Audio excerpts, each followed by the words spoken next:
செப்பனியா நாம் 3ஆம் அதிகாரம் 15ஆம் வசனத்தை நாம் சேர்ந்து வாசிப்போம். கர்த்தர் உன் ஆக்கினைகளை அகற்றி உன் சத்துருக்களை விலக்கினார். இஸ்ரவேலின் ராஜாவே, கர்த்தர் உன் நடுவில் இருக்கிறார், இனி தீங்கை காணாதிருப்பாய். நாம் இந்த மாதம் முழுவதும் இந்த தீங்கை குறித்தும் ஆரோக்கியத்தை குறித்தும் இதெல்லாம் ஆண்டவர் நம்முடைய வாழ்க்கையில எப்படி செய்வார் என்பதை குறித்து நாம் தியானித்துக் கொண்டிருக்கிறோம். தீங்கை காணாதிருப்பாய். இப்போ ஆண்டவர் நம்முடைய வாழ்க்கையில தீங்கை விலக்குகிற தெய்வமாயிருக்கிறார். தீமை நம்மை மேற்கொள்ளாதபடிக்கு பாதுகாக்கிற தெய்வமாயிருக்கிறார். தீமை என்பது ஒவ்வொருவருடைய வாழ்க்கையில வித்தியாசங்கள் உண்டு. என் வாழ்க்கையில ஒரு வித்தியாசம். உங்களுக்கு என்ன தீமை நடந்தது கேட்டா நீங்க உங்களுடைய அனுபவத்திலிருந்து சிலதை சொல்லுவீர்கள். அக்கா கிட்ட கேட்டா அவங்க ஒன்று சொல்லுவாங்க, என் மனைவி கிட்ட கேட்டா ஒன்று சொல்லுவாங்க. ஒவ்வொருவரிடத்தில் ஒவ்வொரு விதத்துல தீமையை அனுபவித்திருப்பார்கள். ஆனால் ஆண்டவர் சொல்றாரு, உன் வாழ்க்கையில தீமையை இனி பார்ப்பதில்லை. அப்படியே தீமை வந்தாலும் அது உன்னை மேற்கொள்ளாது. உன் வாழ்க்கையில எது வந்தாலும் நான் உன்னை பாதுகாக்கிறவர் என்று ஆண்டவர் வாக்கு கொடுக்கிறார். இங்க ஆதியாகமம் 26:29 இங்க வாசிக்கிறோம், நாங்கள் உம்மை தொடாமல் நன்மையையே உமக்கு செய்து உம்மை சமாதானத்தோடு அனுப்பிவிட்டது போல நீரும் எங்களுக்கு தீங்கு செய்யாதபடிக்கு உம்மோட உடன்படிக்கை பண்ணி கொள்ள வந்தோம்.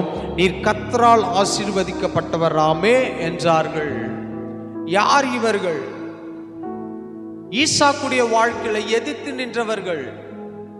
ஈசாக்கு துறவை வெட்டுகிறான். அவனுடைய தகப்பன் காலத்தில் தோண்டப்பட்ட துறவு, அப்பாவுடைய காலத்தில் தோண்டப்பட்ட துறவை அவன் மீண்டுமாய் புதுப்பிக்கிறான். இங்க இந்த வசனத்துல வாசிக்கும் போது இங்க பாருங்க 17 இருந்து வாசிக்கிறான். அப்போது ஈசாக்கு, அதுக்கு முன்னாடியே வாசிக்கும் போது, ஈசாக்கு அந்த தேசத்தில் விதை விதைத்தான். கர்த்தர் அவனை ஆசீர்வதித்த நாள் அந்த வருஷத்தில் 100 மடங்கு பலன் அடைந்தான். எந்த தேசம்? பஞ்சத்தில் இருக்கிற தேசம், ஆசீர்வாதம் இல்லாத தேசம். அந்த தேசத்தை விட்டு எல்லாம் புறப்பட்டு போகிற போது கர்த்தருடைய வார்த்தை ஈசாக்கு வருகிறது. ஈசாக்கே, நீ இந்த தேசத்துல இரு, நான் இந்த தேசத்துல உன்னை ஆசீர்வதிப்பேன், இந்த தேசத்துல உன்னை நான் மேன்மையாய் வைப்பேன் என்று ஆண்டவருடைய வாக்குத்தத்தம் வரும்போது ஈசாக்கு அந்த தேசத்தை விட்டு போகாமல் ஆண்டவர் சொல்றாரு, கேராரிலே குடியிரு. நான் சில வசனங்களை வாசிக்கிறேன். 26:1 வாசிக்கிறேன். ஆபிரகாமின் நாட்களில் உண்டான பஞ்சத்தை அல்லாமல் பின்னும் ஒரு பஞ்சம் தேசத்தில் உண்டாயிற்று. அப்போது ஈசாக்கு பெலிஸ்தருக்கு ராஜாவாகிய அபிமெலேக்கிடத்தில் கேராருக்கு போனான். கர்த்தர் அவனுக்கு தரிசனமாகி, நீ எகிப்துக்கு போகாமல் நான் உனக்கு சொல்லும் தேசத்திலே குடியிரு, இந்த தேசத்திலே வாசம் பண்ணு, நான் உன்னோட கூட இருந்து உன்னை ஆசீர்வதிப்பேன், நான் உனக்கும் உன் சந்ததிக்கும் இந்த தேசங்கள் யாவையும் தந்து உன் தகப்பனாகிய ஆபிரகாமுக்கு நான் இட்ட ஆணையை நிறைவேற்றுவேன். ஆபிரகாம் என் சொல்லுக்கு கீழ்ப்படிந்து என் விதிகளையும் என் கற்பனைகளையும் என் ஞாபகங்களையும் என் பிரமாணங்களையும் கை கொண்டபடினால் நான் உன் சந்ததியை வானத்து நட்சத்திரங்களை பெருக பண்ணி உன் சந்ததிக்கு இந்த தேசங்கள் யாவையும் தருவேன். உன் சந்ததிக்குள் பூமியில் உள்ள சகல ஜாதிகளும் ஆசீர்வதிக்கப்படும் என்றார். ஈசாக்கு கேராரிலே குடியிருந்தான். இங்கே ஈசாக்கு தேசத்தில் பஞ்சம் வந்த உடனே, தீமை வந்த உடனே அவன் நினைக்கிற காரியம், நாம் இந்த தேசத்தை விட்டு வெளியேறுவோம், இந்த தேசத்துல இனிமே வாழ வசதி இல்லை, சில நேரம் இந்த குடும்பத்துல நாம் இருக்கக்கூடாது, சில நேரம் இந்த வேலையில நாம் இருக்கக்கூடாது, சில நேரம் இந்த மனிதர்கள் மத்தியில நாம் வாழக்கூடாது என்று நாம் நினைக்கிற சூழ்நிலை ஆண்டவர் சில நேரம் நம்மோடு பேசுவார், நீ இங்க தான் இருக்கணும். ஆகார் ஒரு நாள் விட்டு ஓடி போகும்போது ஆண்டவர் சொல்றாரு, மீண்டுமா போ ஒரு இடத்துல. ஆனா மறுபடியும் ஒரு இடத்துல என்ன பண்றான்? அனுப்பி விடுகிறான். ஆண்டவர் சில நேரம் நம்மை இருக்க சொல்வார், சில நேரம் புறப்பட்டு போக சொல்வார். இங்க ஆண்டவர் ஈசாக்குக்கு அவன் நினைக்கிறான், இந்த தேசத்துல இப்போ இது தீமை, இந்த தேசம் இப்ப தீமையை அனுபவித்துக் கொண்டிருக்கிறது, இந்த தேசம் இப்போது பிரச்சனையில் இருக்கிறது, இந்த இடம் வாழ வசதி இல்லாத இடம், இந்த இடம் நம்முடைய குடும்பத்துக்கு தகுதியான இடம் அல்ல, இந்த இடம் நமக்கு ஆசீர்வாதமான இடம் அல்ல, இந்த இடம் நமக்கு இனிமே இருந்தா இந்த இடத்துல நமக்கு பிரச்சனை, நம்ம பிள்ளைகள் வாழ்வதற்கு வழி இல்லாத ஒரு இடம் என்று நினைத்து அவன் என்ன பண்றான்? அபிமெலேக்கு என்கின்ற ராஜாவிடத்துக்கு போகிறான். அப்போ ஆண்டவர் பேசுகிறார், நீங்க தான் இருக்கணும், நீ போக கூடாது. அவர் அப்படி மாத்திரம் சொல்ல, இந்த தேசத்துல நீ இருந்தனா நான் உன்னை ஆசீர்வதிப்பேன். தீமையான தேசம், பார்ப்பதற்கு செழிப்பில்லை, பார்ப்பதற்கு ஆசீர்வாதம் இல்லை, பார்ப்பதற்கு தங்குகிற இடம் இல்லை. அந்த இடத்துல இருந்தா உண்மையாவே நன்மை இல்லதான். ஆனால் ஆண்டவர் சொல்ற நீ இருந்துதான் ஆகணும். அங்க ஒரு வார்த்தையும் பேசவில்லை ஈசாக்கு. அவன் அந்த தேசத்திலே குடியிருந்தான். இன்னைக்கு தீமை மத்தியிலும் வாழ பழகி கொள்ள வேண்டும். தீமையை நன்மையாய் மாற்றுகிறவர், புலம்பலை ஆனந்த களிப்பாய் மாற்றுகிறவர், துக்கத்தை சந்தோஷமாய் மாற்றுகிறவர், நஷ்டத்தை லாபமாய் மாற்றுகிறவர் என்று சொல்வது சுலபம், ஆனால் வாழ்வது கஷ்டம். இன்னைக்கு சில வார்த்தைகளை நாம சுலபமாய் பேசிவிடலாம், ஆனால் அதுல சஸ்டெயின் பண்ண வேண்டும், அப்படியே நிக்கணும். சில நேரம் நம்ம என்ன பண்ண மாட்டோம், நெருப்பு கிட்ட தள்ளி நிற்போம். அந்த நெருப்பு கிட்ட கொஞ்ச நேரம் தான் நிக்க முடியும், அதுக்கப்புறம் என்ன பண்ண முடியாது, தூரம் வந்துருவோம். அனல் தாங்க முடியாது, ஒரு அளவு தான் இருக்கிறது. நீங்க அப்படி நினைக்கலாம், நீங்க நெருப்பு போல என் பிரச்சனை இருக்கலாம், ஆறுகளை கடக்கிறது போல மூழ்கி போகிற போல என் நிலைமை இருக்கலாம், தள்ளாடி நடந்து கொண்டு இருக்கிற என்னை தூக்கிவிட யாரோ என்று சொல்லி இருக்கலாம். ஆனால் கர்த்தர் ஈசாக்குக்கு தரிசனமானார், கர்த்தர் ஈசாக்கோடு பேசினார், கர்த்தர் ஈசாக்கோடு என்ன பண்ற, இடைப்படுகிறார். அவன் அந்த வார்த்தைகளை கேட்டு அவன் என்ன பண்றான், அந்த இடத்திலே இருக்கிறான், அந்த தேசத்துல வாழ்கிறான். ஆண்டவரை பார்த்து ஒரு வார்த்தை கேட்கல, ஆண்டவரே என்ன ஆண்டவரே, சூழ்நிலை சாதகமா இல்லை, சூழ்நிலை எதிர்பார்த்தது போல இல்லை, சூழ்நிலை எனக்கு விரோதமாய் இருக்கிறது. இப்போது எல்லாம் பார்ப்பதற்கு எல்லாம் விட்டு விட்டு இந்த ஊரை விட்டு புறப்பட்டு போகிறார்கள். எங்க ஆசீர்வாதம் இருக்கிறதோ அங்கே தேடி போகிறார்கள், எங்கே நன்மை இருக்கிறதோ அங்கே தேடி போகிறார்கள், எங்கே அவர்களுக்கு ஒரு நிறைவு இருக்கிறதோ அங்கே தேடி போகிறார்கள். ஆனா நீங்க மட்டும் இந்த தேசத்துல இருக்க சொன்னீங்களே என்று ஈசாக்கு ஒரு வார்த்தையும் கேட்கல. அவன் அமைதியா இருக்கிறான். அது மாத்திரமல்ல, அந்த தேசத்துல அவன் விதை விதைக்கிறான். காரியம் அங்க எப்படி தெரியுமா இருக்கு, விதைச்சா அறுக்க முடியாது. அந்த தேசத்துல விதை விதைக்கிறான். ஏன் ஆண்டவர் இதெல்லாம் எழுதணும் அவசியமே இல்லை. எல்லாம் தானே தேசத்துல விதை விதைக்கிறான், எல்லாரும் தானே பயிர் வைக்கிறாங்க, எல்லாரும் தானே அறுவடை பண்றாங்க. ஏன் ஈசாக்கு மாத்திரம் ஸ்பெஷலா எழுதணும், என்ன அவசியம் இருக்கு? அவன் ஆண்டவருடைய சத்தத்தை கேட்டு அந்த தேசத்தில் இருக்கிறான். எல்லாரும் என்ன செய்கிறார்கள் தெரியுமா, அந்த தேசத்தை விட்டு நடக்காது முடியாது என்று சொல்லி புறப்பட்டு போகும்போது ஈசாக்கு என்ன பண்றான், அந்த தேசத்தில் அவன் பொறுமையாய் இருந்து ஆண்டவருடைய வார்த்தையை விசுவாசித்து ஆண்டவர் பேசின காரியத்தை குறித்து அவன் தியானித்து கொண்டு அவன் போய் அந்த தேசத்துல இருக்கிற கொஞ்சம் பயிர், ஒருவேளை அது அவன் ஆகாரத்துக்காக வைத்திருக்கலாம், அடுத்தது எதிர்காலத்துக்காக அவன் வைத்திருக்கலாம். ஆனால் அவன் அதை எடுத்து கொண்டு போய் அந்த நிலத்தில் விதைக்கிறான். ஒருவேளை அந்த ஊர்ல பெரிய தலைவர்கள், வசதியானவர்கள், செல்வாக்கில் உயர்ந்தவர்கள், கொரோனா நாட்கள்ல பாருங்க, ஏழைகளுக்கு தான் ரொம்ப கஷ்டம். கொரோனா வந்தது, எத்தனையோ ஏழை வீட்டுல சாப்பிடுவதற்கு ஆகாரம் இல்லை. ஆனா பெரிய பெரிய பணக்காரர்கள், பெரிய பெரிய வசதியில் உயர்ந்தவர்கள், ஒரு எம்பி, ஒரு எம்எல்ஏ, ஒரு சினிமா நடிகர்கள், இவங்க வீட்டெல்லாம் அவங்களுக்கு தேவையான பணம், பொருட்கள் எல்லாம் இருந்தது. வாங்கக்கூடிய அந்த காய்கறி என்ன ரேட் ஆனாலும் அவங்களால வாங்க முடியும். ஏன், அவர்கள் ஏற்கனவே பணத்தையும் பொருளையும் சேர்த்து வச்சுட்டாங்க. எங்க எந்த வேணாலும் டிரான்ஸ்போர்ட் பண்ணி என்ன பண்ணலாம், அவங்களால வாழ முடியும். ஆனால் ஈசாக்குடைய நாட்கள் அப்படி அல்ல.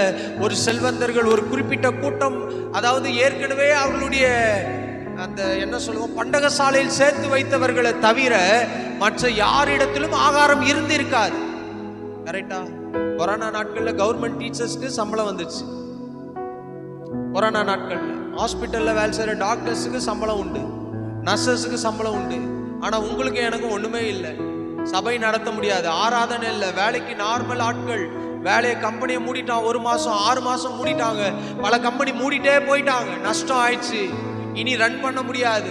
பாதி பேர் என்ன பண்ணாங்க, நார்த்ல இருந்து வந்தவங்களாம் இங்க இருந்து நடந்தே புறப்பட்டு போய்விட்டார்கள். ஏன், வாழ வழி இல்லை, நம்ம இந்த ஊர்ல இருக்க முடியாது, நமக்கு என்ன பண்ணாது, ஆசீர்வாதம் இல்லை, இப்படிலாம் புறப்பட்டு போனார்கள்.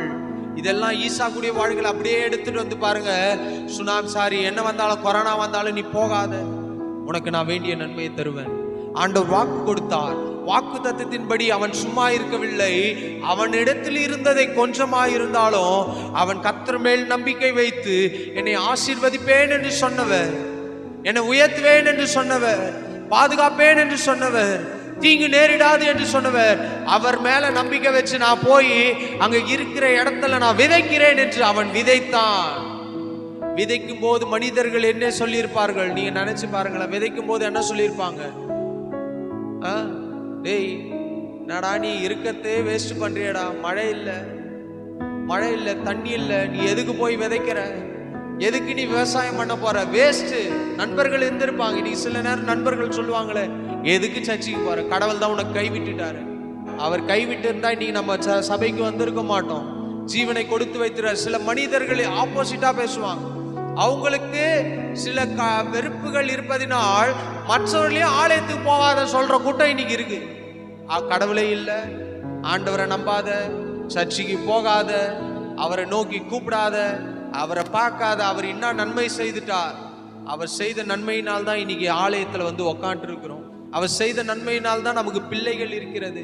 அவர் செய்த நன்மைகள்னால் தான் நமக்குன்னு ஒரு குடும்பம் இருக்குது. அவர் செய்த நன்மைகள்னால் தான் நமக்குன்னு ஒரு வீடு இருக்கு. அவர் செய்த நன்மைகள்னால் தான் நமக்குன்னு கணவர் இருக்கிறார், மனைவி இருக்கு, பிள்ளைகள் இருக்கு, வேலை இருக்கு, தொழில் இருக்கு, எல்லாம் இருக்கு. எதுவுமே இல்லைனாலும் கர்த்தர் நடத்துறாரு பாருங்க. அவர் தான் நல்லவர். ஒண்ணுமே இல்லை, சூழ்நிலை சாதகமா இல்லை, ஆனா கர்த்தர் என்னை நடத்துறாருல, கர்த்தர் என்னை போஷிக்கிறார்ல, கர்த்தர் என்னை தேவையை சந்திக்கிறார்ல. அதுதான் வசனத்துல வாசிக்கிறோம். கூப்பிடுகிற காக்கை குஞ்சுகளுக்கும் அவர் ஆகாரத்தை கொடுக்கிறார், ஆகாரத்தை கொடுக்கிறார்.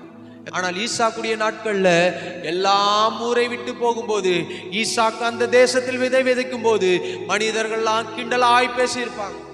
எப்படி பேசியிருப்பாங்க? அறிவு இருக்காடா, டேய் புத்தி இருக்காடா, ஒரு ஃப்ரெண்டா சொல்றேன்டா, நாங்கெல்லாம் தேசத்துல விதைச்சு வேஸ்டா போச்சுடா. டேய், யோசேப்புடைய நாட்கள்ல என்ன நடக்குது? 7 வருஷம் ஆசீர்வாதம், 7 வருஷம் அங்க என்ன நடக்குது? வறுமை, ஆசீர்வாதம் இல்ல, வறட்சி, தேசத்துல வறட்சி.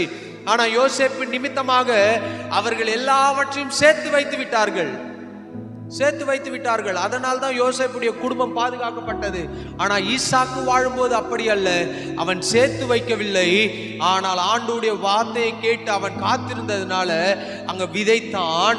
அது மாத்திரமல்ல, அங்க இருக்கிற மனிதர்கள் ஒரு வேளை எப்படி சொல்லியிருப்பாங்க? எப்படி நடக்குது பாப்போமே, நடக்குமா, இது முடியுமா, எப்படி ஆகும், மழை தான் இல்லையே, மழை வந்தா தானே முளைக்கும். ஒருவேளை டிசம்பர் மாசம் நம்ம ஊர்ல பனி பெய்யும். பனி பெஞ்சுன்னா என்ன பண்ணும்? இங்க சுத்தி இருக்கிற செடிகள்லாம் பாருங்க, யாரும் தண்ணியே ஊத்தல. இங்க இருக்கிற செடிக்கு ஒரு ஆளும் தண்ணி ஊத்தல. 6 மாசத்துக்கு முன்னாடி இந்த ஜன்னலை திறந்து பாத்தீங்கன்னா மே மாசம் காஞ்சு போய் எப்படி இருக்கு? கருவாடா இருந்தது. ஆனா இன்னைக்கு பாருங்க, தானாய் முளைக்கிறது, தானாய் வருகிறது. ஒரு பனி, ஒரு லைட்டா மழை வந்ததுனால முளைச்சது. ஆனா ஈசாக்குடைய நாட்கள்ல பனி கூட பெய்யல. இப்போ அங்க இருக்கிற மனிதர்கள் என்ன சொல்லுவாங்க? ஒருவேளை லைட்டா முளைச்ச உடனே கொஞ்சம் ஈரம் இருக்கும், அதனால முளைச்சிருக்கும் பேசுவாங்களே நம்ம ஆட்கள்லாம். ஆமா, ஒரு வண்டி வாங்கிட்டா போதும், நான் வந்திருக்கேன், எவ்வளவு நாள் ஓடுதுன்னு பாரு. அடுத்தது கார் வாங்கினா, ஐயோ காரா. சில மனிதர்கள் பேசுகிறது சொல்றேன். ஈசாக்கையும் இப்படிதான் பேசியிருப்பார்கள். என்ன பேசியிருப்பாங்க? எப்படி முளைக்குது, எப்படி நடக்குது, எப்படி ஆகும், பாப்போம், லைட்டா முளைச்சிக்குதா, மண்ணில ஈரம் இருந்திருக்கையா, அதுதான் பார்த்து விதைச்சிருப்பாடு. திருப்பி ஒரு 2 வாரம் 3 வாரம் கழிச்சு முளைச்சு வந்த உடனே என்ன சொல்லியிருப்பாங்க? ஆமா, இன்னும் கொஞ்ச நாள்ல தீஞ்சு போகுது பாரு, நம்மளாம் விதைச்சோம் வரல, இவன் ரொம்ப அறிவாளியா, இவன் வாழ்ந்துருவானா, சில மனிதர்கள் இவன் நல்லா இருந்துருவானா அப்படின்னு நினைக்கிறவங்க மத்தியில மறுபடியும் கொஞ்சம் ஹைட்டு வந்த பிறகு என்ன நினைச்சிருப்பான்?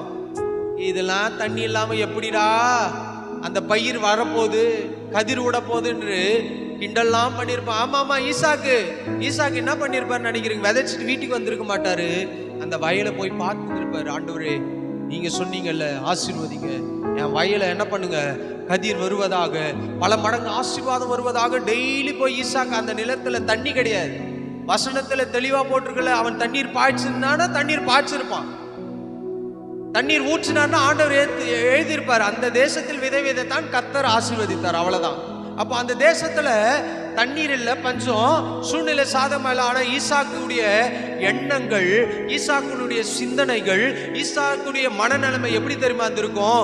சூழ்நிலை எதிராக இருந்தாலும் கர்த்தர் எனக்கு சாதகமா இருக்கிறார், சூழ்நிலைகள் எனக்கு பாதகமாக இருந்தாலும் கர்த்தர் என் கூட இருக்கிறார். சூழ்நிலைகள் எனக்கு விரோதமாக இருந்தாலும் கர்த்தர் என்னோடு பேசி இருக்கிறார். சூழ்நிலைகள் எனக்கு விரோதமாக அது பார்ப்பதற்கு தெரிந்தாலும் கர்த்தர் அது எல்லாவற்றையும் மாற்றுவார் என்று சொல்லி அவன் காத்திருக்கும் போது மற்ற மனிதர்கள்லாம், அதுதான் என் சத்துருவின் முன்பாக பந்தியை ஆயத்தப்படுத்துகிறது. மற்ற மனிதர்கள் எல்லாம், மற்ற ஊர்ல இருக்கிறவங்க எல்லாம் எப்படி பார்த்திருப்பான்? நடக்குமா, நடக்குமா, முடியுமா, அதுல நடக்குமா நடக்காதா என சோர்ந்து போயிருந்தே, ஒரு அற்புதம் நடக்காதா என ஏங்கி போயிருந்தே, நான் நினைத்திடா வேளையில் அற்புதம் செய்தீரே, யாரும் நினைத்திடா வழியிலும் அற்புதம் செய்தீரே. இது எப்படி? ஈசாக்கு நினைத்திடா நேரத்துல அவர் நினைக்கலாம், நம் மனிதர்கள்லாம் எப்படி நினைக்கலாம், தண்ணி மேல ஊத்துனாதான் பயிர் முளைக்கும் என்று நினைக்கலாம். ஆனா கர்த்தர் நீரூற்றை உண்டாக்குகிறவர், மழையை பெய்ய பண்ணுகிறவர். அவர் மேல நீரூற்றை நீங்க பார்க்காம இருக்கலாம், ஆனா அந்த நிலங்களுக்கு அடியில கர்த்தர் நீரூற்றை உண்டாக்கி இருப்பார். அந்த நிலங்களுக்கு அடியில என்ன வந்திருக்கும்? நீரூற்றை கர்த்தர் உண்டாக்கி இருப்பார். அதனாலதான் மேல வளர்ந்து கொண்டே இருக்கிறது. ஆண்டவர் எப்படி தெரியுமா? நம்ம யோசிக்கிறோம் மேல தண்ணீர் பாய்ச்சினால்தான் முளைக்கும் என்று. ஆனா கர்த்தர் சொல்றாரு, நீ மேலதான் உனக்கு தண்ணீர் பாய்ச்சுனா நீ நினைக்கலாம், நான் மேலே தண்ணீர் பாய்ச்ச தேவையில்ல, அதுக்கு அடியிலே நான் நீரூற்றை உண்டாக்க போதுமானவன் என்று கர்த்தர் சொல்றாரு.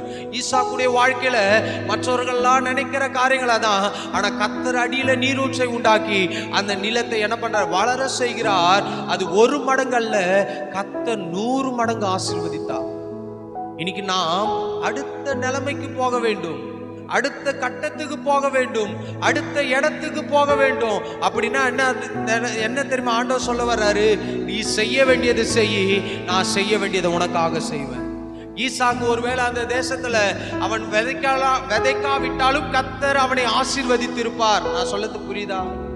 ஈசாக்கு அந்த தேசத்தில் விதைக்காவிட்டாலும் கர்த்தர் ஈசாக்கை ஆசீர்வதித்திருப்பார். ஆனாலும் ஈசாக்கு அந்த தேசத்துல விதைக்கிறான். எதனால தெரியுமா? அவர் மேல் வைத்திருக்கிற நம்பிக்கை, அவர் மேல் வைத்திருக்கிற விசுவாசம். ஆண்டவர் சொல்லிட்டாரு, எலியாவுக்கு காகத்தை கொண்டு அப்பமும் இறைச்சியும் கொண்டு வந்தவருக்கு ஈசாக்குக்கு கொண்டு வர முடியும். ஆனாலும் என் கர்த்தர் இந்த ஜனங்களுக்கு முன்பாக என் கையின் பிரயாசத்தை ஆசீர்வதிப்பார், இந்த ஜனங்களுக்கு முன்பாக என் கையை ஆசீர்வதிப்பார், என் சம்பத்தை ஆசீர்வதிப்பார், என் தொழிலை ஆசீர்வதிப்பார், என் வாழ்க்கையை ஆசீர்வதிப்பார் என்று சொல்லி பிசினஸ்க்குரிய ஆசீர்வாதத்தை ஈசாக்கு கொடுத்தார்.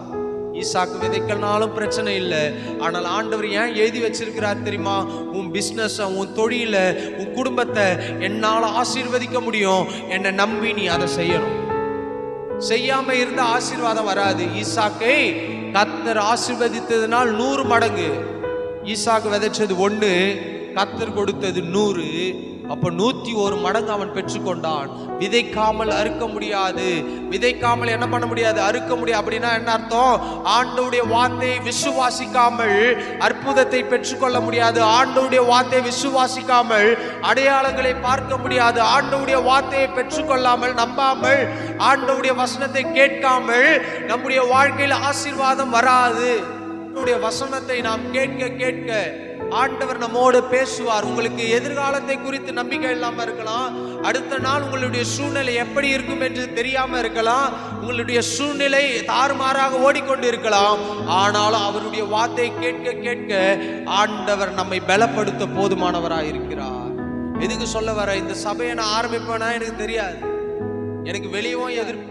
ஆண்டி கிட்ட வந்து பேசும்போது ஆண்டி சொன்னாங்க, இவ்வளவு அட்வான்ஸ் வேணும் தம்பின்னு சொன்னாங்க.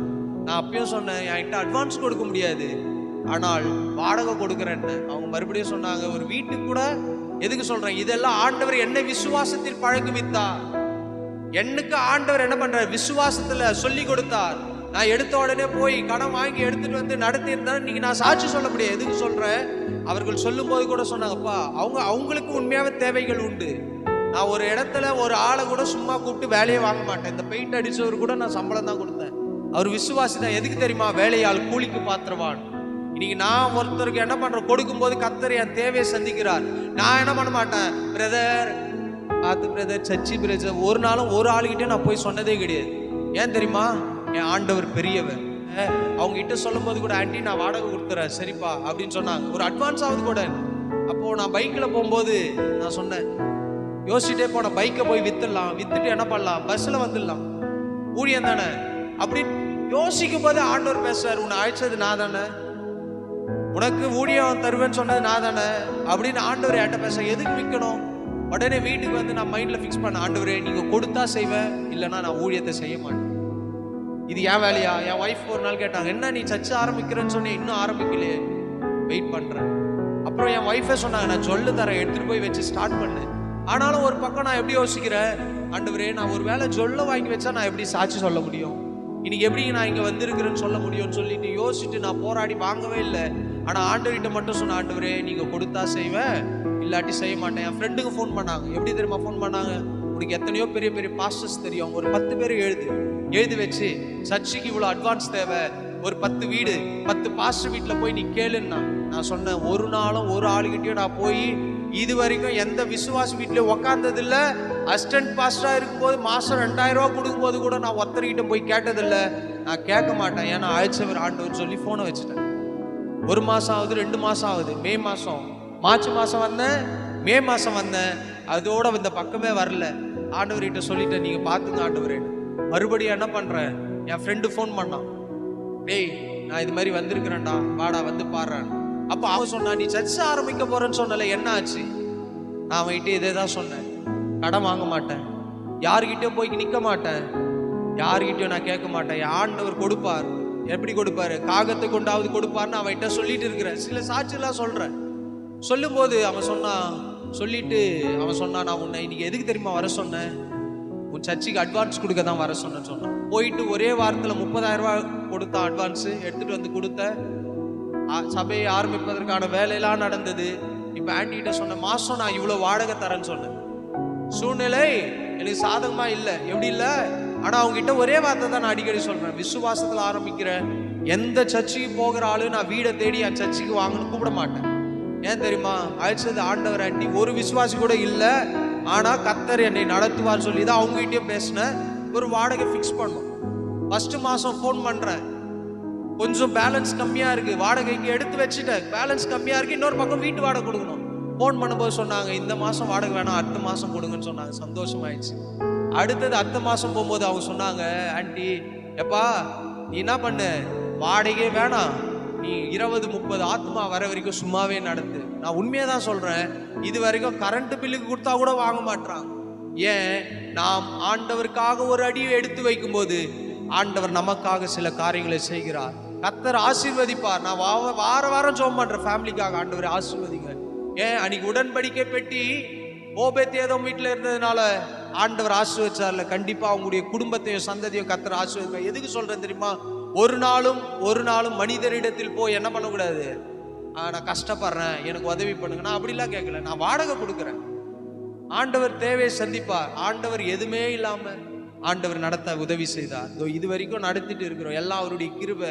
ஏதோ எனக்கு திறமை இருக்கு, தாளந்து இருக்கு, கீபோர்டு வாசிக்க தெரியும், கிட்டார் வாசிக்க தெரியும், பிரசங்கம் பண்ண தெரியும், அது இல்ல. என் ஆண்டவர் பெரியவர், அவரிடத்தில் எது கேட்டாலும் நடக்கும்.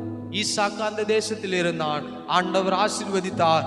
அடுத்து நடக்கிற சம்பவத்தை வாசிக்கும் போது, அப்போது ஈசாக்கு அவ்விடம் புறப்பட்டு கேராரின் பள்ளத்தாக்கிலே 17ஆம் வசனம் போட்டு அங்கே குடியிருந்தான். தன் தகப்பனாகிய ஆபிரகாமின் நாட்களில் வெட்டினவைகளும் ஆபிரகாம் மரித்த பின் பெலிஸ்தர் தூர்த்து போட்டவைகளுமான துறவுகளை மறுபடியும் தோண்டி தன் தகப்பன் அவைகளுக்கு இட்டிருந்த பேர்களின்படியே அவைகளுக்கு பேரிட்டான். ஈசாக்கு ஆண்டவர் ஆசீர்வதிச்சிட்டாரு, நன்மை வந்து விட்டது. இப்பொழுது அதே தேசத்துல இருக்கும்போது ஈசாக்கு என்ன பண்றான், அவனுடைய தகப்பன் நாட்களில் அப்பா தோண்டின கிணற மூடிட்டானுங்க. இப்ப அதுல தண்ணி இல்லை. அதனால அந்த தேசத்து மனிதர்கள் என்ன பண்ணிட்டானுங்க, பிரயோஜனம் இல்லை என்று சொல்லி விட்டு போனதை ஈசாக்கு ஆள் வைத்து அங்க என்ன பண்றான், அந்த துறவை தோண்டுகிறான். இப்போது நீரூற்று உண்டாகுகிறது. அப்போது அங்க இருக்கிற மனிதர்கள் என்ன பண்றாங்க பாருங்க, ஈசாக்குடைய வேலைக்காரர்கள் பள்ளத்தாக்கில வெட்டி அங்கே சுரக்கும் நீரூற்றை கண்டார்கள். கேரார் மேய்ப்பர்கள் இந்த தண்ணி தங்களுடையது என்று சொல்லி ஈசாக்குடைய மேய்ப்பருடன் வாக்குவாதம் பண்ணினார்கள். அவர்கள் தன்னோட வாக்குவாதம் பண்ணினால் அந்த துறவுக்கு ஏசேக்கியேல் என்று பெயரிட்டான். கஷ்டப்பட்டது யாரு? கஷ்டப்பட்டது ஈசாக்கும் ஈசாக்குடைய வேலைக்காரர்களும். பல வருடங்கள் மூடி கிடக்கிறதான, பல வருடங்கள் நன்மை இல்லாத ஒரு துறவை அவர்கள் போய் இப்பொழுது தோண்டும் பொழுது, தோண்டு தண்ணி பார்த்த உடனே அங்க இருக்கிற மெய்ப்பர்கள்லாம் வந்து வாக்குவாதம் பண்றாங்க. டே, இது ஏன் ஊருடா, ஏன் ஊரு, என் இடத்துல வந்து நீ என்ன பண்ற, துறவை வெற்றியா, கிளம்பி போ அப்படின்னு சொல்லி வாக்குவாதம் பண்ணும்போது அங்கே ஏசேக்கியேல் என்று பெயரிடுகிறான். பல நாட்கள் உழைப்பை சில நிமிடங்களை சில மனிதர்கள் சுரண்டி கொண்டு போய்விட்டார்கள். ஆனா ஈசாக்கு அந்த இடத்துல பொறுமையை காத்து கொண்டான். சில நேரம் பல நாட்கள் சும்மா கிடக்கிறதான ஒரு கடையை நம்ம ரெடி பண்ணியிருப்போம், சும்மா இருக்கிறதான ஒரு வீட்டை என்ன பண்ணிருப்போம், ரெடி பண்ணிருப்போம், சும்மா இருக்கிறதான நிலத்தை போய் என்ன பண்ணிருப்போம், நம்ம சுத்தி கிளீன் பண்ணும்போது பல நாட்கள் வராத மனிதர்கள் உற்றார் உறவினர் அன்னைக்கு தான் வந்து பிரச்சனை பண்ணுவான். ஆனா ஈசாக்கு இப்படிப்பட்ட பிரச்சனைகள் வரும்போது ஈசாக்கு அந்த இடத்துல ஏசேக்கியேல் என்று பெயரிட்டு அவன் புறப்பட்டு போய்விட்டான். உங்களுடைய உழைப்பை யார் சுரண்டினாலும், உங்களுடைய நிலத்தை யார் வந்து அபகரித்தாலும் அதன் மத்தியிலேயே ஈசாக்குக்கு ஒரு நம்பிக்கை இருக்கிறது. கர்த்தர் எனக்கு மீண்டும் அற்புதம் செய்வார், கர்த்தர் மீண்டும் என்னை இவர்கள் கண்களுக்கு முன்பாக வாழ வைப்பார், கர்த்தர் மீண்டும் இவர்கள் கண்களுக்கு முன்பாக என் தலையை உயர்த்துவார் என்று சொல்லி அவன் அந்த இடத்தை விட்டு புறப்பட்டு போகிறான். மறுபடியும் அவன் சும்மா இல்லை, ஈசாக்கு சும்மா இல்லை. அவன் என்ன பண்றா தெரியுமா? வேறொரு துறவை வெட்டினார்கள், அதை குறித்து வாக்குவாதம் பண்ணினார்கள். ஆகையால் அதற்கு சிக்னா என்று பெயரிட்டான். சும்மா இருக்கிறதான இடத்துல யாராவது இருந்துட்டு போன விடாத காலம் இன்னைக்கு. உண்மை அதுதான். அண்ணன் இருக்க விட மாட்டாங்க, தம்பி இருக்க விட மாட்டாங்க, தங்கச்சிக்கு ஒரு இடத்த கொடுக்க மாட்டாங்க. நாம் வாழ்ந்து கொண்டு இருக்கிற பூமி அப்படி இருக்கிறது, வாழ்ந்து கொண்டு இருக்கிற இடம் அப்படி இருக்கிறது. ஈசாக்கு வேறொரு துறவை வெட்டுகிறான், அங்கேயும் வந்து வாக்குவாதம் பண்றான். டேய், கஷ்டப்படுத்து நான் நம்மளா இருந்தா என்ன பண்ணிருப்போம், கோபத்துல சண்டை போட்டிருப்போம். ஈசாக்கு அமைதியா போயிடுறான், அமைதியா போயிடறான். சில நேரங்கள் சில இடத்துல நாம் அமைதியாய் போகும்போது கர்த்தருடைய கரம் நமக்காக கிரியை செய்கிறதை பார்க்க முடியும். சில நேரம் விட்டு கொடுத்து போகும்போது கர்த்தருடைய கரம் அந்த இடத்துல இருக்கிறதை நாம் பார்க்க முடியும். ஃபர்ஸ்ட் இடத்துல ஈசாக்கு துறவை வெட்டினான், நீரூற்றை கண்டார்கள், வாக்குவாதம் பண்ணவனே போயிட்டான். மறுபடியும் வேற இடத்துல போறான், அங்கேயும் வரான். அதுக்கு பிற்பாடு நடக்கிற காரியம் 22. பின்பு அவ்விடம் பெயர்ந்து போய் வேறொரு துறவை வெட்டினான், அதை குறித்து அவர்கள் வாக்குவாதம் பண்ணவில்லை. அப்போது அவன் நம் தேசத்தில் பழுகும்படிக்கு இப்போது கர்த்தர் தமக்கு இடம் உண்டாக்கினார் என்று சொல்லி அதற்கு ரெகோபோத் என்று பெயரிட்டான். ரெகோபோத் என்பதற்கு பெருக்கம் என்று அர்த்தம். ஃபர்ஸ்ட் இடத்துல ஒரு துறவை வெட்டுறான். அவன் நினைக்கிறான், இவன் எங்கெல்லாம் போய் துறவை வெட்டினாலும் அந்த இடத்த போய் நம்ம என்ன பண்ணலாம், அபகரிக்கலாம் என்று சில மனிதர்கள் தீமை செய்தார்கள்.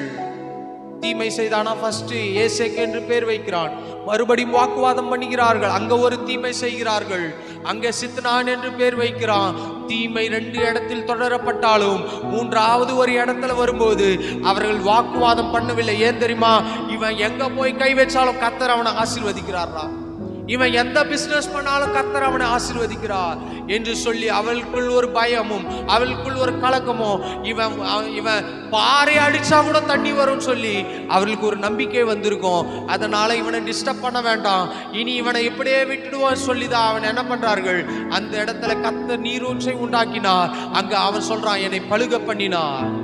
பெருக்கம், தீமை உங்க வாழ்க்கையில் இருந்து போகும்போது, தீமையை ஆண்டவர் உங்களை விட்டு விலக்கும் போது கர்த்தர் உங்களுக்கு ஒரு பெருக்கத்தை கொடுக்க அவர் போதுமானவராயிருக்கார். தொடர்ந்து வாசிக்கும் போது, அன்று ராத்திரிலே கர்த்தர் அவனுக்கு தரிசனமாகி 24ஆம் வசனம், ஆதியாகமம் 26:24. அன்று ராத்திரியிலே கர்த்தர் அவனுக்கு தரிசனமாகி, நான் உன் தகப்பனாகிய ஆபிரகாமுடைய தேவன், பயப்படாதே, நான் உன்னோட கூட இருந்து என் ஊழியக்காரனாகிய ஆபிரகாமின் நிமித்தம் உன்னை ஆசீர்வதித்து உன் சந்ததியை பெருக பண்ணுவேன் என்றார். இங்க மறுபடியும் ஆண்டவர் அந்த இடத்தில் பேசுகிறார். ஒரு பெருக்கம் வருகிறது, ஒரு ஆசீர்வாதம் வருகிறது. ஆசீர்வாதம் வருவதற்கு முன்பாகவும் ஆண்டவர் பேசினார், இங்க ஆசீர்வாதம் வந்த பிறகும் ஆண்டவர் பேசுகிறார். அவர் எல்லா சூழ்நிலையிலும் நம்மோடு பேசுகிறவர் நம்முடைய ஆண்டவர். ஒன்றுமில்லாத நேரத்தில் ஆண்டவர் தான் ஈசாக்கு இடத்தில் பேசுகிறார்.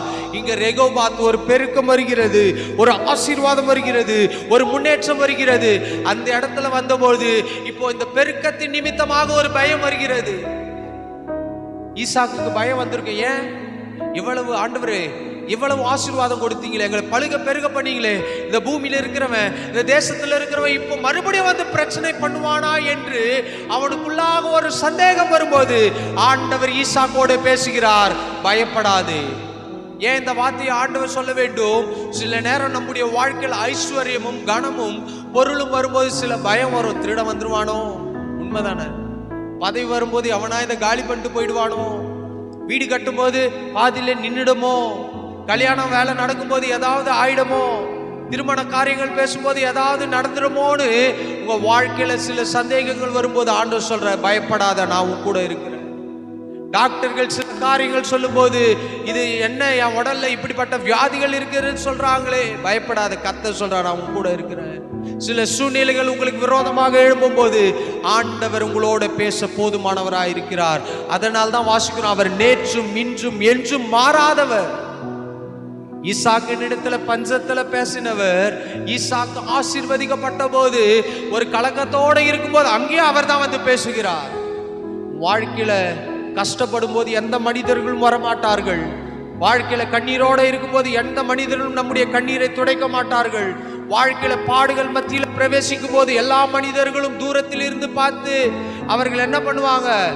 அவர்களால் முடித்தால் உதவி செய்வார்கள், இல்லை என்றால் சில நேரம் அவர்களும் அமைதியாக இருக்கும் போது கர்த்தர் உங்கள் சூழ்நிலைகளை மாற்ற அவர் இறங்கி வருவார், அவர் கூட வருவார், அவர் நடத்துவார். ஈசாக்குடைய வாழ்க்கையில கர்த்தர் இதை செய்தார். அது மாத்திரமல்ல, இப்போது இந்த ஜனங்கள்லாம் சொல்றாங்க பாருங்க, அங்க இருந்து தீமை செய்தவர்களாம். இப்போது நான் சில வசனங்களை வாசிக்கிறேன். 25 அங்கே அவன் என்ன பண்றான்? ஒரு பலிபீடத்தை கட்டி கர்த்தருடைய நாமத்தை தொழுது கொண்டு அங்கே தன் கூடாரத்தை போட்டான். அவ்விடத்தில் ஈசாக்கின் வேலைக்காரர் ஒரு துறவை வெட்டினார்கள். மறுபடியும் ஒரு துறவை வெட்டினார்கள். அபிமெலேக்கும் அவன் சிநேகிதனாகிய அகுசாத்தும் அவன் சேனாதிபதியாகிய பீகேலும் கேராரில் இருந்து அவன் இடத்துக்கு வந்தார்கள். அப்போது ஈசாக்கு அவரை நோக்கி, ஏன் என்னிடத்தில் வந்தீர்கள்? நீங்கள் என்னை பகைத்து என்னை உங்களிடத்தில் இராதபடி துரத்தி விட்டீர்களே என்றார். ஈசாக்கு சொல்றான், நீங்க ஏன் என்கிட்ட வந்தீங்க? நான் ஃபர்ஸ்ட் ஒரு துறவை வெட்டின, என்னை விரட்டிட்டீங்க. ரெண்டாவது துறவை வெட்டின, விரட்டிட்டீங்க. மூணாவது ரெகோபோத், இப்ப நாலாவது ஒரு இடத்துல துறவை வெட்டுற. நீங்க எதுக்கு என்கிட்ட வந்தீங்க? என்னை துரத்தி விட்டுட்டீங்களே. ஒரு நாள் துரத்தப்பட்ட நேரத்திலும் கர்த்தருடைய வார்த்தை ஈசாக்கோடு இருந்தது. துரத்தப்பட்டான். அதற்கு இப்ப அவங்க சொல்றாங்க பாருங்க, அதற்கு அவர்கள் நிச்சயமாக கர்த்தர் உம்மோடு இருக்கிறார் என்று கண்டோம். இப்ப யார் சொல்றா? ஈசாக்கு போய் ஒரு இடத்துல கர்த்தர் என் கூட இருக்கிறார், கர்த்தர் என் கூட இருக்கிறார், உன்னை சும்மா விட மாட்டார் அப்படின்னு வாக்குவாதம் பண்ணல. இன்னைக்கு சில நேரம் சில கோபம் வரும்போது, நான் யார் தெரியல, ஆண்டவருடைய பிள்ளை, கர்த்தர் என் கூட இருக்கிறார், உன்னை சும்மா விட மாட்டார். நம்ம என்ன பண்றோம்? வைராக்கியத்துல பேசுவோம். ஆனால் ஈசாக்கு அவனை குறித்து வாசிக்கும் போது கர்த்தர் உம்மோடு கூட இருக்கிறார் என்கின்றதை நாங்கள் பார்க்கிறோம். அது எப்படி பார்க்க முடியும்? கர்த்தர் உங்க கூட இருக்கிறதை ஒரு உருவத்தில் பார்க்க முடியுமா? கர்த்தர் உங்க கூட இருக்கிறார் என்பதை, அவர் கூட நிற்கிறதை மனிதர்களால் பார்க்க முடியுமா? அவரை பார்க்க முடியாது. ஆனால் அவருடைய செயல்கள் நிமித்தம் அவர்களே சொல்வார்கள், கர்த்தர் உங்க கூட இருக்கிறார். 10,000 ரூபாய் சம்பளம் வாங்கியிருப்பாங்க. அன்னைக்கு ஒருத்தவங்க கிட்ட பேசும்போது சொன்னாங்க, அண்ணே பல வருடங்கள் எனக்கு குழந்தை இல்லை, கல்யாணம் ஆகி 2 வருஷம் ஆகுது, எல்லாரும் குழந்தை இல்லைன்னு எனக்கு பார்த்து கேட்குறாங்கண்ணே, குழந்தை இல்லைன்னு கேட்குறாங்க. நான் இப்போ ஒரு கம்பெனியில் ஒர்க் பண்ணிட்டு இருக்கிறேன். எல்லாரும் சொல்றாங்க, வேலையை விட்டு நின்னாதான் என்ன நடக்கும், ஏதாவது ஒன்று நடக்கும், நீ வீட்டில் ரெஸ்ட் எடு அப்படின்னு சொல்றாங்க. அப்போ என் ஹஸ்பண்ட் சொன்னாரு, என் சம்பளமே கொஞ்சம் சம்பளம் தான். எவ்வளவு சம்பளம்? கொஞ்சம் சம்பளம் தான் என் ஹஸ்பண்டுக்குன்னு. ஆனா எனக்கு சம்பளம் உயர்வு வந்துச்சுன்னா நீ வேலையை விட்டு நின்னுடுன்னு சொன்னாரு. நான் ஜெபம் பண்ணேன். என் ஹஸ்பண்டுக்கு இப்போ சம்பளம் 15,000 ரூபாய் சம்பளம் வாங்கியிருந்தவருக்கு டபுளா இப்போ கொடுத்துட்டாங்க, 30,000 ரூபாய் சம்பளம். இப்போ வேலையை விட்டு நின்னுட்டாங்க. எதுக்கு சொல்றேன்? அவர்கள் ஆண்டவர் மீது நம்பிக்கை வைத்தார்கள். என்ன நம்பிக்கை? இதுதான், கர்த்தர் கூட இருப்பது. சில நேரங்கள்ல எப்படி தெரியுமா சம்பள உயர்வு வரும்? 1000 ரூபாய், 2000 ரூபாய், 500 ரூபாய், 300 ரூபாய் இப்படி ஏற்றி கொண்டு போகிற காலத்தில் அப்படியே டபுள் மடங்கு கொடுத்த போது அவங்க சொல்றாங்க, அண்ணே டபுள் மடங்கு சம்பளம் ஆயிடுச்சுண்ணே, இன்னைக்கு நான் வேலையை விட்டு நின்னுட்டேன், இப்ப பிள்ளைக்காக நாங்க காத்திருக்கிறோம், இது எதை குறிக்கிறது? ஆண்டவர் ஒரு மனிதனை அவனுடைய வாழ்க்கையில் அற்புதம் செய்ய வேண்டும் என்றால் எப்படியும் அற்புதம் செய்ய முடியும். எந்த சூழ்நிலையும் அற்புதம் செய்ய முடியும், எந்த வழிகளிலும் அற்புதம் செய்ய முடியும். இன்னைக்கு உங்களுடைய வாழ்க்கையிலையும் ஆண்டவர் தீமையை மாற்றி அவர் உங்களுடைய வாழ்க்கையில நன்மையை செய்ய போதுமானவராக இருக்கிறார். தீங்கை காணாதிருப்பாய் என்று வேதத்தில் வாசிக்கிறபடி ஆண்டவர் இவன் ஈசாக்குடைய வாழ்க்கையில தீமையே பார்க்கல என்று சொல்ல மாட்டேன், அவர்கள் தீமை செய்தார்கள். ஈசா கேக்குறா, எதுக்கு வந்தீங்க, ஏன் வந்தீங்க, என்னதான் துரத்தி விட்டீங்களே, தீமை செஞ்சு என்ன பண்ணிட்டீங்க, இந்த ஊர்லயே வாழாதபடிக்கு விலக்கி விட்டுட்டீங்களே, மறுபடியும் ஏன் வருகிறீங்க? இப்போ அதற்கு அவர்கள் நிச்சயமாக கர்த்தர் உம்மோடு இருக்கிறார் என்று சொல்லி, ஆகையால் எங்களுக்கு உமக்கும் ஒரு ஆணை ஏற்பாடு உண்டாக வேண்டும் என்று நாங்கள் நிர்ணயம் பண்ணினோம். நாங்கள் உம்மை தொடாமல் நன்மையே உமக்கு செய்து உம்மை சமாதானத்தோடு அனுப்பிவிட்டது போல நீரும் எங்களுக்கு தீங்கு செய்யாதபடிக்கும் உம்மோட உடன்படிக்கை பண்ணிக்கொள்ள வந்தோம். நீர் கர்த்தரால் ஆசீர்வதிக்கப்பட்டவராமே என்றார்கள். இன்னைக்கு சுற்றி இருக்கிற ஜனங்கள் இதை சொல்ல வேண்டும் என்றுதான் கர்த்தர் எதிர்பார்க்கிறார். இன்னைக்கு சில மனிதர்கள் ஏமாற்றி, நேற்று ஒரு வண்டியில போட்டு இருக்கிறான், ஏற்பிடிப்பவனை பார்க்கிலும் ஏமாற்றுகிறவன் நல்லா இருக்கிறான், ஏமாற்றுகிறவன் ஆசீர்வாதமா இருக்கிறான். அப்படின்னா என்ன தெரியுமா? நான் உழைச்சி ஏர் ஓட்டி ஏற பிடிச்சு நான் சம்பாதிக்கிறதை விட ஏமாத்தி சம்பாதிச்சுட்டு போயிடலாம், அவன்லாம் நல்லா இருக்கிறான். இங்க அப்படிதான் ஏமாத்தி சம்பாதிச்சார்கள். ஈசாக்கை விரட்டி என்ன பண்றாங்க, துரத்தி எல்லாம் பண்ணும் போதும் இப்போ ஈசாக்கு அவர்களிடத்தில் தேடி போகவில்லை. ஈசாக்கை எவன் விரட்டினானோ, எவன் போன்னு சொன்னானோ, எவன் இந்த ஊர்ல நீ இருக்க கூடாது சொன்னானோ, அவனுக்கு முன்பாக கர்த்தர் என்ன பண்ணாரு, அவனையே வர வைத்து அவன் முன்பாக சமாதானம் பண்ணி வச்சு இப்ப அவன் வாயாலே சொல்ல வைக்கிறாரு, கர்த்தரும் கூட இருக்கிறார், கர்த்தரும் கூட இருக்கிறார். இதை ஆண்டவர் உங்களுடைய வாழ்க்கையில சொல்ல வைப்பார், அவர் செய்து முடிப்பார். இதுதான் என்ன பண்றோம், வாசிக்கிறோம். நான் இந்த பிரசங்கத்தை ரெடி பண்ணி வரல, ஈசாக்கை பத்தி பேசணும்னு நான் வரல. ஆனாலும் கர்த்தர் பேசுறாருன்னா உங்களுடைய வாழ்க்கையில ஈசாக்கு செய்ததை உங்களுடைய வாழ்க்கையில நிச்சயம் செய்வார். கர்த்தர் ஆசீர்வதிப்பார். இப்ப இருக்கிற சூழ்நிலைகளை நீங்கள் பார்க்காதிருங்கள், இப்ப இருக்கிற கண்ணீரை பார்க்காதிருங்கள். ஈசாக்கு அந்த இடத்துல கஷ்டப்பட்டு வேலை செய்யும் போது, அவர்கள் வாக்குவாதம் பண்ணும் போது அந்த இடத்துல அவனுடைய மனநிலைமை எப்படி தெரியுமா இருந்திருக்கும்? என்ன ஆண்டவரே நீங்க கைவிட்டுட்டீங்க, என்ன ஆண்டவரே சூழ்நிலை இப்படி இருக்கிறது. ஆனாலும் அதன் மத்தியில் மறுபடியும் அதை மறந்து விட்டு மறுபடியும் துறவை வெட்டுகிறான். மறுபடியும் பிரச்சனை வந்த போது மறந்து விட்டு மறுபடியும் துறை வெட்டும் போது அவர்கள் வாக்குவாதம் பண்ணவில்லை, அவர்களை ஆசீர்வதித்தார். கர்த்தர் பெருக்கத்தை கொடுத்தார், கர்த்தர் மேன்மையை கொடுத்தார். இன்னைக்கு உங்களுடைய வாழ்க்கையிலையும் சில மனிதர்கள் நிமித்தமாக, சில குடும்பத்தில் இருக்கிற மனிதர்கள் நிமித்தமாக, வேலையில் இருக்கிற மனிதர்கள் நிமித்தமாக உங்களுடைய எஜமான் சில நேரத்தில் உங்களை அழுத்தி அழுத்தி அழுத்தி கீழே தள்ளணும்னு நினைக்கலாம். ஆனாலும் அதன் மத்தியில் நீங்கள் உண்மையாய் ஜீவிக்கும் போது, அதன் மத்தியில் உண்மையாய் வாழும்போது, ஆண்டவர் ஈசாக்கு ஒரு ரெகோபோத்தை கொடுத்தது போல உங்களுக்கும் ஒரு பெருக்கத்தை கொடுத்து அதே மனிதர்கள் சொல்லுவார்கள், கர்த்தர் உன்னோட கூட இருந்தார், கர்த்தர் தான் உன்னை ஆசீர்வதித்தார், கர்த்தர் தான் உன்னை பெருக பண்ணினார், கர்த்தர் தான் உன் வாழ்க்கையில என்ன பண்றாரு, ஆசீர்வாதங்களை கொடுத்து போஸ்டிங் மேல போஸ்டிங்கை கொடுக்கிறார் என்று சொல்லத்தக்கதாக மாற்றுவார். நான் இந்த கீபோர்டு கத்துக்கும் போதும் சரி, கிட்டார் கத்துக்கும் போதும் சரி, அவர்கள் உடைத்தார்கள், ரெண்டு பாதியா வச்சுட்டாங்க. என் கிட்டாரை நான் கற்றுக்க கூடாதுன்னு சொல்லி. ஆனா நான் பைபிள் காலேஜ் முடிச்சுட்டு வரும்போது எந்த மனுஷன் என் கிட்டாரை வச்சானோ அவனே டைரியில எழுதி வச்சான், நீ கத்துக்கணப்பா, உண்மையாக கர்த்தர் கூட இருக்கிறார். கத்துக்கல. ஆனா ஆண்டவர் அவருடைய வாக்குத்தத்தத்தில் உண்மையுள்ளவர், அழைப்புக்குள் சில ஆசீர்வாதங்களை வைத்திருக்கிறார். இன்னைக்கு நான் கீபோர்டு போட்டு பாட்டு பாடலன்னா எப்படி இந்த உட்கார்ந்து இருப்பீங்க தெரியல. ஒரு வேளை கிட்டார் இல்லாம இது எதுக்கு குறிக்கிறது? நிறைய இடத்துல கீபோர்டு வாசிக்க கூப்பிடுவாங்க, ஆனா எல்லா இடத்துக்கும் போக மாட்டேன். கீபோர்டு வாசிக்கிறது என் ஊழியம் இல்லை, இது ஆண்டவருக்காக நான் கற்றுக்கினேன். ஆராதனை நடத்துறேன்னா நடத்துறேன், சில பாஸ்டர்ஸ் மீட்டிங்ல வாசிக்கிறேன், சில இடங்கள்ல வாசிக்கிறேன். எதுக்கு சொல்றேன்? நமக்கு விரோதமாக மனிதர்கள் என்ன செய்தாலும் அதன் மத்தியில் நமக்கு கிருபையை கொடுத்து, தாளந்தை கொடுத்து, அழைப்புகளை கொடுத்து ஆண்டவர் நம்மை நடத்த போதுமானவராக இருக்கிறார். இந்த நாள்லயும் ஆண்டவர் உங்களுடைய வாழ்க்கையிலையும் தீமை என்ன பண்ணுவாரு? தீங்கை காணாதிருப்பேன் என்று சொன்ன ஆண்டவர் ஈசாக்குடைய வாழ்க்கையில தீங்குன்னு வந்தது, ஆனால் தீங்கை விலக்கி சமாதானத்தை கொடுத்தார், ஒரு மகிழ்ச்சியை கொடுத்தார், ஒரு பரிபூர்ணத்தை கொடுத்தார், ஒரு ஆனந்தத்தை கொடுத்தார். உங்களுடைய வாழ்க்கையில கர்த்தர் இதை செய்ய போதுமானவராய் இருக்கிறார். இருக்கடங்கள்ல கண்களை மூடி பிதாவை கேட்ட வார்த்தையின்படி காலை நேரத்துல ஈசாக்குடைய வாழ்க்கையில ஆண்டவரே செய்து முடித்தவர். ஈசாக்குடைய வாழ்க்கையில ஒரு அற்புதம் செய்தவர். வந்த பிள்ளைகளுடைய வாழ்க்கையில செய்யுங்க, தனிப்பட்ட வாழ்க்கையில செய்யுங்க, குடும்ப வாழ்க்கையில செய்தீங்க, உற்சார் உறவினர் மத்தியில செய்யுங்கப்பா. தலை குனிந்த இடத்துல செய்யுங்கப்பா.